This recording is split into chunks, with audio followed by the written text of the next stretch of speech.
Welcome to Module 6. We're zooming out now from the exposed group to the entire population. Population attributable measures help us answer a different but equally important question.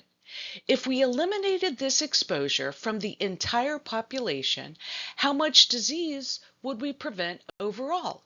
This is the language of public health and herd health policy. Population attributable risk is the difference between the overall disease risk in the entire population and the disease risk in the unexposed group. It tells you how much of the total disease burden in the population is due to the exposure. Critically, population attributable risk is influenced by both the strength of the association, the RR, and how common the exposure is. A modest RR combined with a very common exposure can produce a large population attributable risk. Population attributable fraction is the PAR expressed as a proportion of total disease in the population. There's a convenient formula using the prevalence of exposure, PE, and the risk ratio. This formula is especially useful when you know the exposure prevalence and RR from published literature, but don't have the full 2x2 table. Population attributable fraction is the measure that drives public health policy decisions. It tells you the maximum proportion of disease you could eliminate by removing the exposure entirely. We're using our familiar cattle dataset one more time.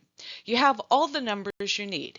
Calculate the PAR and PAF and think about what they mean for a herd health manager deciding whether to invest in a clean water system. Let's work through it. Total disease risk is 50 out of 400, which is 12.5%. Unexposed risk is 5%. PAR equals 12.5% minus 5%, which is 7.5%. PAF equals 7.5% divided by 12.5%, which is 60%.